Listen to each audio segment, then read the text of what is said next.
سلام له خورشید د 11 بجو خبرونو ته ښه راغلاست. د کندهار پر معروف ولسوالۍ تېره شپه د طالبانو له لوري برید شوی او دواړو لورو ته مرګ جبره هم اوښتې ده. د دغه ولایت د والي ویاند وایي د پیښې پخلی کوي خو له امله یې د اوښتې مرګ جبرې په اړه څه نه وایي. له دې سره سم د دغه ولایت د پنجوایي ولسوالۍ په تلوکانو سیمه کې د طالبانو په یو برید کې 2 پولیس وژل شوي او یو بل یې ټپي دی. په بلخ کې د بهرنیو ځواکونو په یو هوایي برید کې 45 طالبان وژل شوي او یو شمېر نور یې ټپیان دي. د ملي دفاع وزارت ویاند روح الله احمدزی وایي دغه عملیات تېره شپه د شولګرې ولسوالۍ په شاوخوا سیمو کې ترسره شوي دي. د نوموړي په وینا په وژل شویو کسانو کې د شولګرې، چاربولک او چمتال ولسوالیو لپاره د طالبانو نومول شوي ولسوالان او 6 نور برجسته غړي یې هم شامل دي. فیض الله کاکړ د ولسمشرۍ ماڼۍ د دفتر عمومي رئیس په توګه وټاکل شو. ښاغلی کاکړ چې تر دې مخکې د عامې روغتیا وزارت مرستیال و د ولسمشر د حکم له مخې پر یادې دندې ګمارل شوی دی. تر دې مخکې عبدالسلام رحیمي د ولسمشرۍ ماڼۍ د دفتر رئیس و خو هغه اوس د ولسمشر ځانګړی استازی او د سولې په چارو کې د دولت وزیر په توګه ټاکل شوی دی. د کابل پولیسو د قتل په تور د یو کس له نیولو خبر ورکړ.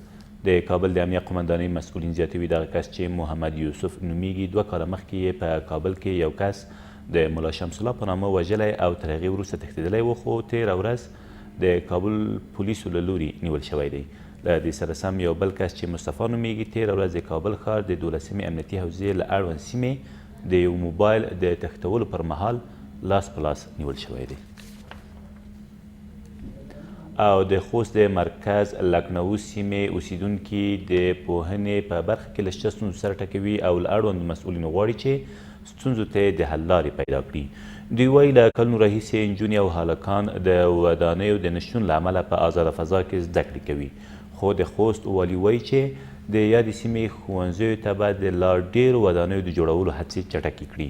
له دې سره سم تېره ورځ په یاده سیمه کې د 22 میلیونه افغانیو په لګښت چې د هند له لوري ورکول کیږي د هلکانو د یوې لیسې د جوړولو چارې هم پیل او په 1.5 کال کې به بشپړ شي.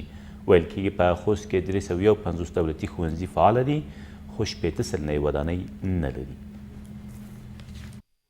په قیمي او کیفي لحاظ دلته اړتیا ده چې معارف په برخه کې د لکڼو منطقې سره مرسته وکړي.